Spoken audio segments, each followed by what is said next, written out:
I want to thank the NRM members for again showing trust in me and electing me as the NRM chairperson, and also for the flag bearer. As we have discussed in our inner organs,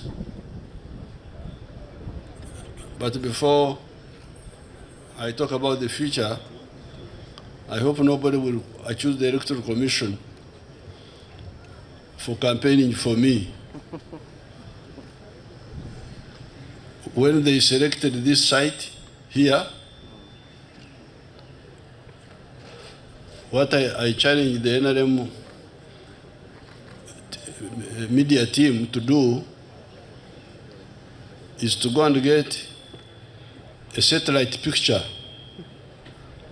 of 1986, if they can, of this area. Sometimes those pictures are there. Get a satellite picture of this area, this area, which they call Lubowa, Weza, they mix them up.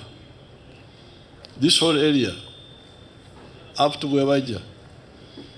If they could get the satellite pictures of 1986 of these areas, and now, then you not have to campaign much, you just show.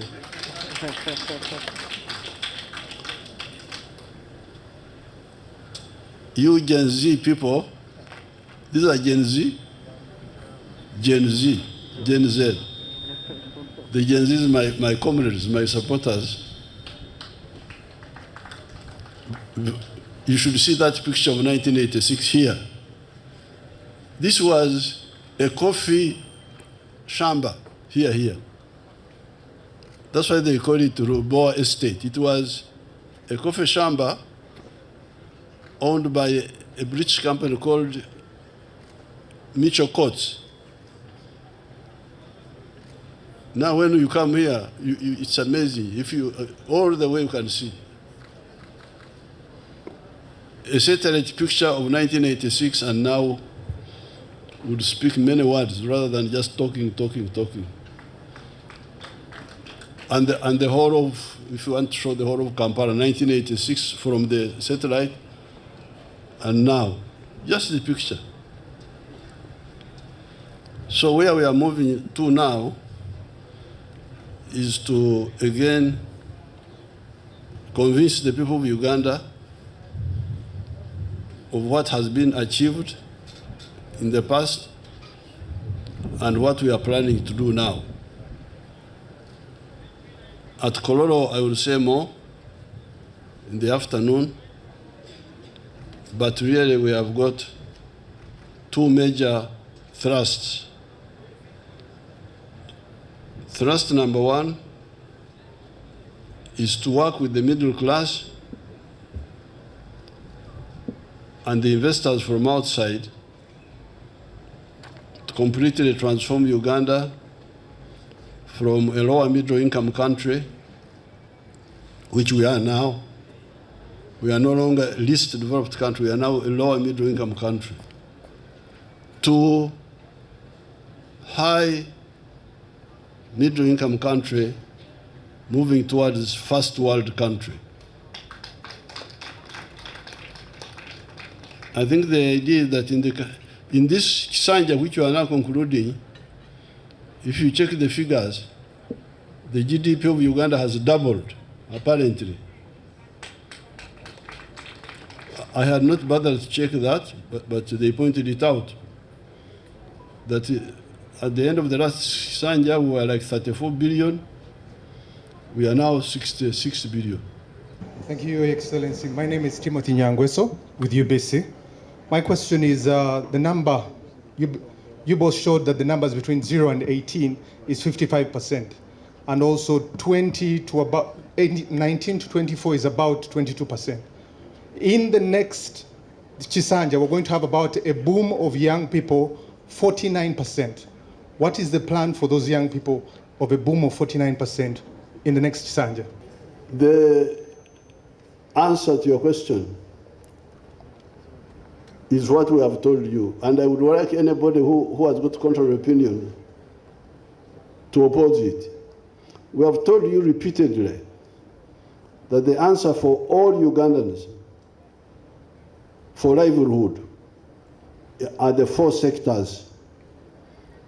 Nyangwe Saudi de Munange, sectors enya, obubondo, obuna. Mukamereza muzikola. Obazikola munkwate. Ate anampakanya aveyo to wakane. There is no other way except the 4 sectors. Sector 1, commercial agriculture with the Chiwaro. If you have got land, if you want to get out of poverty, route number 1 to get out of poverty is to engage in commercial agriculture with the Chibaro. And we have told you repeatedly how that should be. Sector 2, manufacturing and artisanship. That is the second sector. Third sector, services, hotels, tourism, transport, rumor mongering like you people here. Somebody lives by rumor mongering. This is a service. Nyangweso is picking rumors from here, taking them around that he's informing us. Most of the time he's misinforming us. But we pay you. That Nyangweso is paid for Oksakama Uri. Oksakama Uri, no Bulimba, Bionana Sakan, Netumusasura. Services. Sector 3. Sector 4, it is really part of Sector 3, but I like to put it separate. ICT. There is, for instance, a sector known as, an activity known as BPOs, Business Processes Outsourcing. Somebody can be an auditor here or an accountant, and he gets assignment from Canada, a company in Canada. They send you their books here. You arrange them properly as an accountant should do, and you send them back, and they pay you. So this is the 4th sector. Echange chikwata ku byanjigiriza wayogedde ku byenjigiriza ebyobwerere bye wateekawo naddala mu masomero aga primary naye mangi ku masomero gano mu byalo eyeewala abaana basomera wansi mu miti ate n'abasomesa ennaku zino babadde beekalakaasa nga tebasasulwa ssente bulungi n'entono ze balina obbasasula ate kumpi balina zikubira bikonde tebazifuna abaana bangi ennaku zino tebakyasoma abali mu byalo. Ogenda kukola otya mu kisanja kino okulaba ng'ensonga eno egonjoolwa ate era mu byalo eyo amasomero agasinga tegali nnyo kumpi n'abayizi bangi bakyatambula eŋŋendo empanvu ogenda kikola otya mu kisanja kino Jjajja Mwani? Pulaani gye twatandika nayo yali okufuna essomero lya gavumenti erya primary bulumuruka. Owulidde namugambe va ku byabyalo hanga aleme okudivatinga owuliriza ebya Jjajja Mwami kati you check the parishes. When we started, I remember the parishes were like 5,000. So I think by now all the old parishes may have already got a primary school. The problem is again of because come to the microphone Namugan. So twatandikana nkakasa nemiruka yalinga 15 I think, but we can check. And the plan was make sure there is a government primary school per parish. Abana basobole okutambula n'ebigere bagende basome bakomewo. I think now, but the local government keep increasing the parishes. But if you increase, for instance, like in our parish of Mama and myself, the one of Chikoni,